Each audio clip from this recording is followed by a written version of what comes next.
Bon, j'enchaîne, tant que je suis pas trop fatiguée, parce qu'on est vendredi après-midi. Euh, Premier épisode de ChatGPT que vous avez vu précédemment, peut-être que celle-ci sera espacée.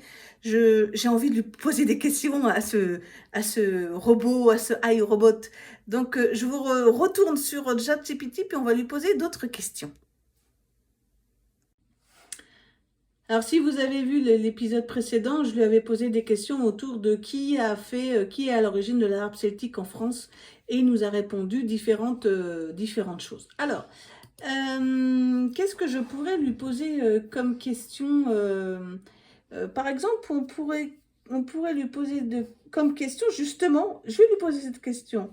Euh, Bonjour, chat GPT. Euh, Connais-tu euh, Georges Cochevelou? Et peux-tu me dire pourquoi il est devenu célèbre?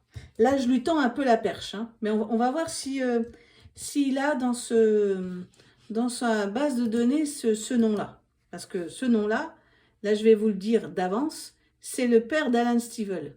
Et c'est lui qui a inventé, entre guillemets, la harpe celtique en France, la harpe celtique moderne. Donc, on va voir ce que lui il répond à ce sujet, s'il te plaît. Alors, qu'est-ce qu'il nous raconte, notre ami? Bonjour, oui, je connais Georges Chevelou, également connu sous son nom d'artiste Alan Stivell. Bon, là, il y a un petit problème parce que c'est son père. Mais bon, donc après, voilà, il va dire Alan Stivell est un musicien et compositeur breton qui a contribué à la popularisation de la musique celtique en France et dans le monde entier. Il est devenu célèbre pour son utilisation innovante de l'art celtique dans sa musique ainsi que pour son travail de modernisation de la musique traditionnelle bretonne dans les années 60 et 70. Il a sorti une série d'albums qui ont été très populaires en France, en particulier son album Renaissance de l'art celtique. D'ailleurs, je vous conseille d'aller l'écouter si vous ne connaissez pas. C'est comment dire, cet album, c'est l'album maître, c'est l'album que tout le monde, tout harpiste devrait avoir ou écouter dans sa vie au moins une fois. Donc cet album a contribué à faire connaître la harpe celtique et la musique bretonne dans le monde entier.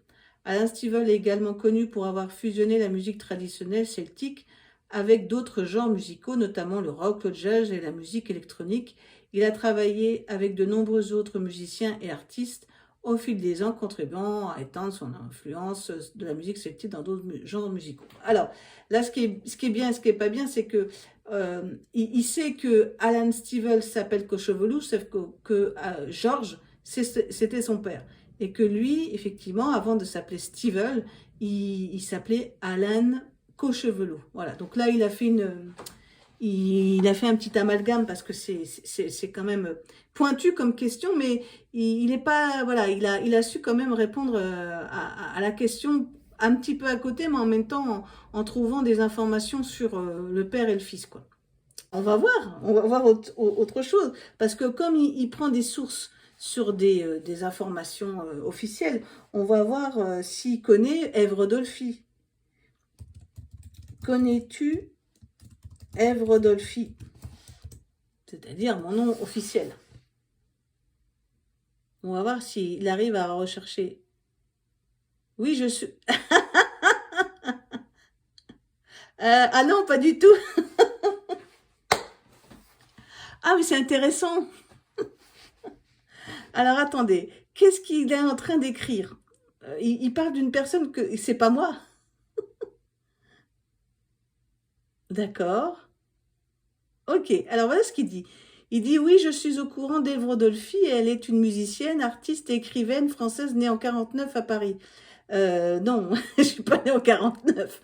Et pas à Paris non plus. Elle est surtout connue pour son travail en tant que membre fondateur du groupe expérimental de rock progressif français Arzoïde. Ah, super. Dans lequel elle a joué du violon et de la guitare et du clavier. Bah, écoutez, je découvre ce que je sais jouer du violon, de la guitare et du clavier. Èvre Dolphy a également sorti plusieurs albums solo sous son nom, ainsi que plusieurs albums en collaboration avec d'autres artistes. En tant qu'écrivaine, non, j'ai jamais écrit à part des petits contes, mais Elle a écrit plusieurs livres sur la musique et l'art, ainsi que sur sa propre expérience en tant qu'artiste. Ah, j'aurais bien aimé. Et en dehors de sa carrière musicale et littéraire, Ève Rodolphi est également connue pour son travail en tant que réalisatrice de films documentaires et de vidéos d'art. Non, pas du tout. Ainsi que pour ses performances artistiques en solo et en groupe. Son travail est souvent caractérisé par une approche expérimentale et multidisciplinaire intégrant des éléments de musique, d'art, visuel et de théâtre. Eh bien, écoutez, j'ai découvert que j'avais une homonyme qui est aussi musicienne et qui est née en 49 à Paris. Eh oui, donc c'est assez marrant hein, comme expérience. Hein. Quelle est la musique de harpe celtique la plus connue, s'il te plaît? Il dit, il y a plusieurs pièces de musique de harpe celtique qui sont considérées comme très connues, mais la plus célèbre et la plus emblématique est probablement la composition irlandaise Danny Boy, aussi connue sous le titre Londonderry Air. C'est vrai que c'est un des morceaux les plus connus. Cette chanson a été reprise dans de nombreux styles différents, mais souvent associée à la musique celtique et à la harpe en particulier. Elle a été enregistrée par de nombreux artistes tels que les chanteurs irlandais John McCormack et Sinead O'Connor, ainsi que la harpiste irlandaise Mary O'Hara. Tiens, d'ailleurs, Mary O'Hara, très intéressant comme harpiste à étudier. Il y a également d'autres compositions de harpe celtique populaires qui sont bien connues, telles que Greensleeve, Scarborough Fair, The Ashgrove et The Water is Wide. Ces chansons ont été reprises par de nombreux artistes et sont souvent jouées à l'harpe celtique dans des arrangements traditionnels modernes ou modernes. Ben écoutez, ça c'est très intéressant parce que là, il vous donne aussi sans le vouloir évidemment, des titres à travailler. Et effectivement, Danny Boy, alors je pense que comme ChatGPT est, si je ne me trompe pas, américain, faut savoir qu'il y a une très grosse communauté irlandaise évidemment aux États-Unis et que Danny Boy est vraiment un des morceaux les plus connus là-bas parce qu'il a été utilisé dans des films, dans des séries et qu'il a un côté très nostalgique et voilà, il fait partie effectivement des morceaux les plus connus et Greensleeve évidemment, Scarborough Fair et The Ashgrove et The Water is Wide, c'est en fait ça est certainement qu'en regardant tous les titres qui sont composés pour des musiques, c'est vraiment ceux qui sont le plus travaillés, quoi. Dans dans tous ces morceaux, Danny Boy, j'ai jamais fait une partition. Peut-être que je pourrais le faire, bien sûr, sur Greensleeve. Je reviens vers vous. Alors, donc, je disais que Danny Boy, j'ai jamais travaillé sur cette partition, mais ça pourrait être intéressant. Par contre, Greensleeve et Scarborough Fair, sachez que j'ai des partitions qui permettent de travailler, parce que j'ai des partitions à plusieurs versions qui permettent de travailler ces deux morceaux. The Ashgrove, qui est un morceau, je crois, gallois, je l'ai jamais travaillé. Et The Water is Wide, je crois que j'ai pas travaillé, enfin, travaillé en tant que compositrice, hein, arrangeuse même. Hein. Donc voilà. Deuxième épisode de ChatGPT. Je suis un peu vexée, faut le dire. Il me connaît pas. Il me connaît pas. Non, ça n'a aucune importance parce que bon, voilà, moi je contribue de mon côté